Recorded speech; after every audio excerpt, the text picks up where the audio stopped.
Apresento a TRE-PPRO-CALIBR, geração 3, uma bicicleta que me gera 3 dúvidas. Comprar uma hardtail em 2025 ainda faz sentido?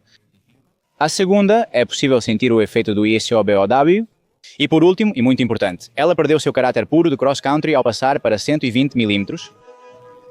Agora temos trabalho, vamos buscar respostas para essas perguntas. Ao ataque, vamos fazer as apresentações.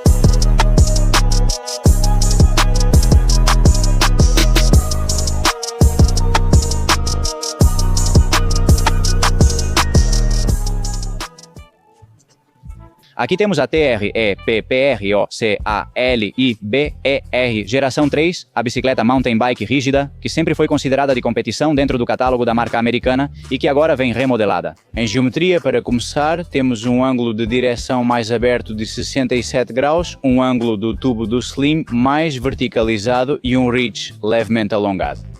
Além disso, temos uma suspensão que agora chega a 120 mm de curso. Vou mencionar um dado importante logo no início, e é que o quadro é construído com as fibras de carbono Optimum Compaction Low Void, que são as de máxima qualidade da TREC, e é um único quadro, o mesmo que você vai encontrar absolutamente em todos os modelos da linha. Essas novas medidas poderiam dar a sensação de que a bicicleta perdeu a essência do cross-country e se tornou uma bike de longo curso sem sentido. Manda ver! Ultimamente tive a oportunidade de testar bicicletas modernas, mountain bikes rígidas e, para ser sincero, elas me deixaram uma sensação meio sem graça. A evolução das bikes full suspension para 120 mm também foi tentada nas rígidas, não só aumentando para 120 mm, mas também usando ângulos de direção de 63 graus ou 64 graus que podem não fazer sentido. Aumentando bastante o reach e a distância entre eixos, essas bicicletas acabam em um limbo entre trail e o chamado downcountry, mas que definitivamente não te passam sensações de pilotagem de cross-country puro, de bicicleta que quando você levanta e arranca são reativas, bicicletas que você pode controlar muito bem nas curvas, que você realmente pode virar de um lado para o outro e com muita velocidade. Nesses modelos se perdeu um pouco o rumo, porque eu entendo, porque em uma bicicleta full suspension, por ter duas suspensões, é muito mais fácil compensar a parte dianteira com a traseira. No entanto, em uma hardtail é preciso ajustar tudo nos mínimos detalhes. Felizmente, o pessoal da Trek fez uma evolução, mas de forma equilibrada, porque agora temos 120 mm de curso, mas um ângulo de direção de 67 graus, o que está bem equilibrado.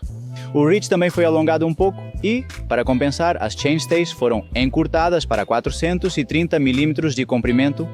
Com isso, conseguiram aumentar a distância entre eixos, mas bem pouco. Tudo isso junto a um movimento central muito baixo e a uma caixa de direção super curta te dá uma bicicleta com uma capacidade de resposta impressionante. A quinta essência da agilidade, senhores, exatamente o que buscamos, nós que desejamos as sensações de pilotagem pura de cross-country. É de certa forma como andar em uma antiga 26 polegadas para baixo, mas claro, com todas as características modernas. Com eixos, cubos, quadros muito mais rígidos. E no final isso transmite muito mais segurança na descida. E o que dizer das pinças de 4 pistões, que eu não tinha mencionado. Mas aí estão, sim, bicicletas rígidas, mas com pinças de 4 pistões. De alguma forma, e essa que tive ali há pouco vão te salvar? Manda ver. Gás.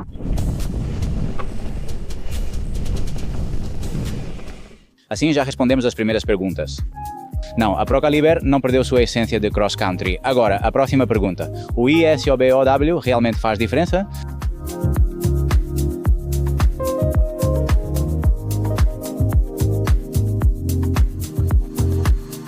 A Trek sempre buscou oferecer isso em seus modelos rígidos, e não só de mountain bike, mas até mesmo alguns modelos antigos da estrada, como o Madoni, esse extra de conforto para o ciclista.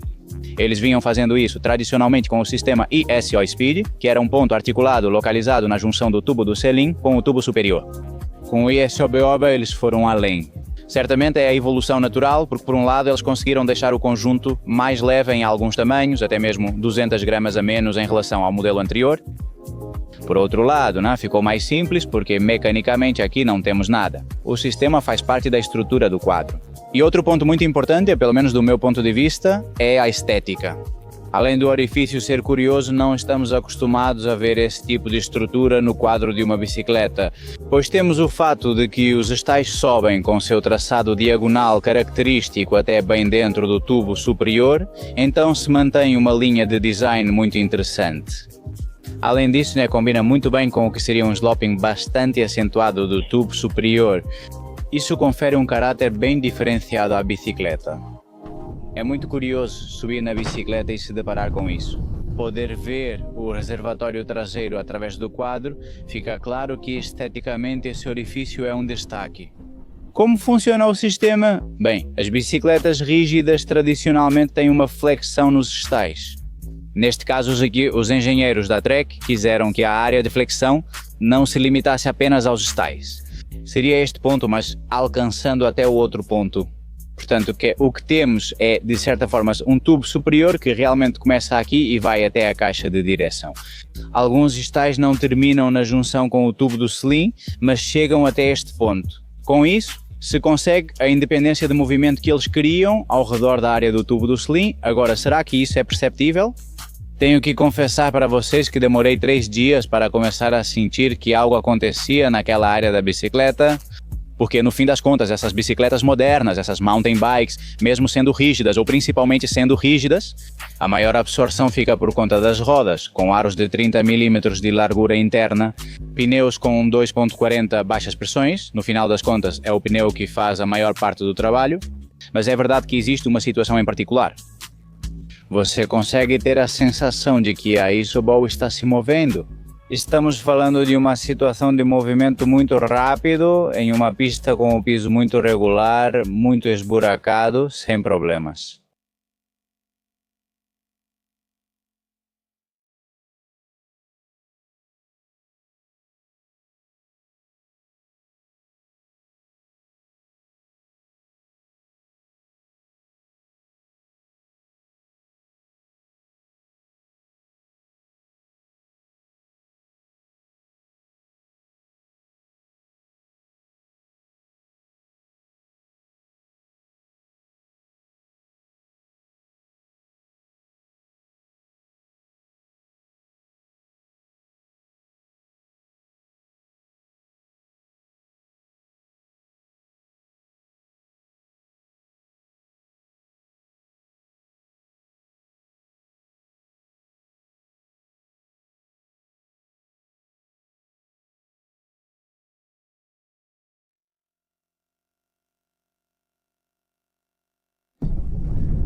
Agora a Trek oferece 3 modelos da Procaliber em seu catálogo.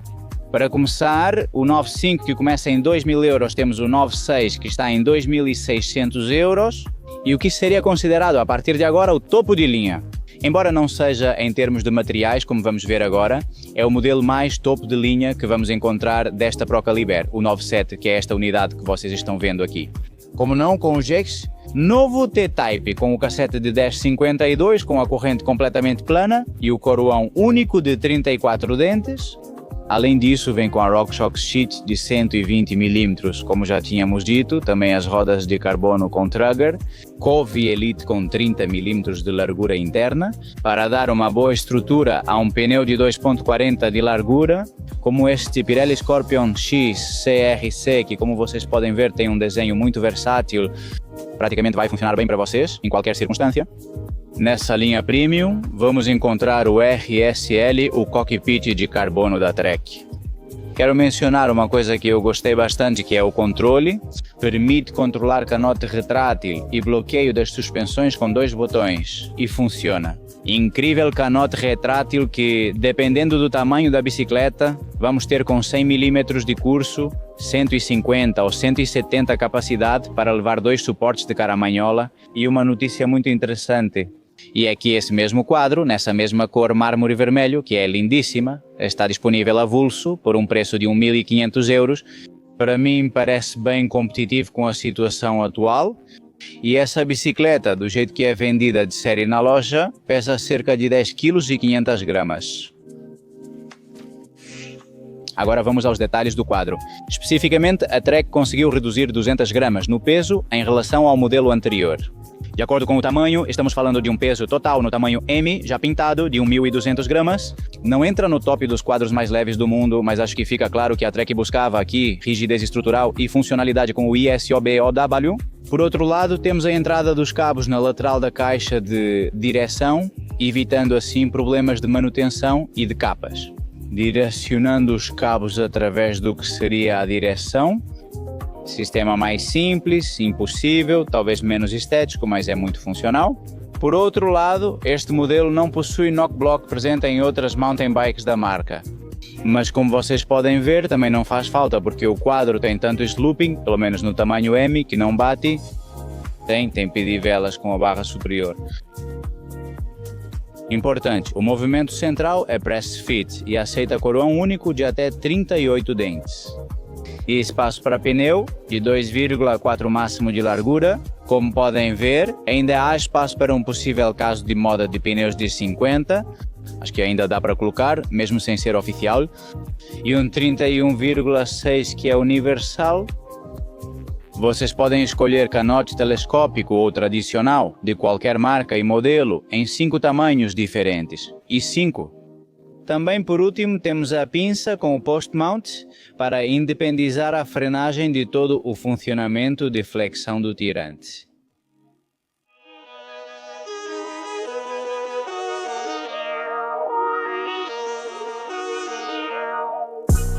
Vamos aos prós e contras. Qual costuma ser seu favorito? Começando pelos contras, a estrutura da bicicleta tem um movimento central muito baixo. Isso tem um lado ruim e outro bom, que explicarei depois. Mas digamos que o lado negativo tem a ver com o fato de que, em áreas muito técnicas, onde encontramos tocos, pedras, é relativamente fácil acabar batendo as pedivelas nesses obstáculos. Por outro lado, o catálogo está muito reduzido, apenas 3 modelos rígidos de mountain bike, não só na Trek, mas em todas as marcas. Por exemplo, os modelos topo de linha estão desaparecendo. E a isso temos que acrescentar, como ponto negativo, que temos pouca oferta de cores dentro dos 3 modelos que nos oferecem. Se formos para o lado positivo dos prós, a condução é a primeira coisa que tenho que mencionar. Além disso, esse movimento central tão baixo também influencia. Como aspecto positivo, é uma verdadeira alegria que a Trek tenha conseguido manter a essência pura da condução de cross-country. Por outro lado, a estética me parece uma das bicicletas rígidas mais bonitas e interessantes, graças ao ISOBOW, que já vi até hoje. O fato de existir um único quadro para todas as linhas, para todos os modelos, é muito positivo. Porque você também pode comprar por um preço inicial de 2.000 euros e depois aos poucos ir melhorando. Assim você conquista uma ótima máquina ao longo do tempo, sem investir muito de uma vez. Sempre o mesmo quadro, importante e interessante.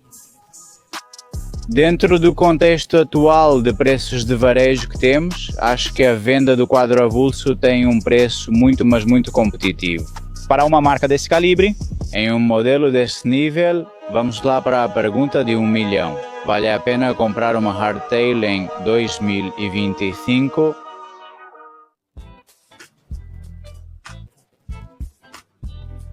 Temos que ser honestos e reconhecer que as hardtails perderam protagonismo porque foram esmagadas nos catálogos das marcas, por um lado pelo gravel, por outro pelas bikes de suspensão dupla evoluídas para 120. E também é verdade que dentro do que já é o mountain bike propriamente dito, elas não conseguem competir contra as bikes de suspensão dupla nesses circuitos tão técnicos. Mas também é verdade, e vamos valorizá-las um pouco, que elas continuam sendo a opção mais barata para começar no mountain bike e com menos manutenção. O que vou dizer agora é indiscutível, porque elas são a melhor escola de técnica que um ciclista pode ter. Porque se você aprende a dominar uma dessas máquinas, depois sobe numa full suspension e voa. Então, se eu puder fazer uma reflexão pessoal, eu, como ciclista que sempre defendeu as hardtails, não é à toa que sempre lancei o poder da hardtail no ar. Não se deixem levar por marketing ou modismos. Gravel é muito legal e as bikes de suspensão dupla também. Mas dependendo do terreno e do uso da bicicleta, é importante considerar uma hardtail. Porque por um lado temos a versatilidade. E imaginem, por 4.500 euros, essa 9,7 com suspensão dupla no mercado atual, com 120 milímetros. O que podemos encontrar? Bicicletas de 13,5 kg ou 14 kg. São pesadas e difíceis de mover. Com isso, você vai se divertir. Se colocarmos pneus slicks e um monobloco de 38, você vai conseguir se mover muito bem em qualquer grupo de gravel que encontrar. Então você tem muita versatilidade em uma única plataforma. E se você quiser ela exatamente como vem, como mountain bike, então tudo o que eu disse antes, não sei. Estamos entrando em uma nova era.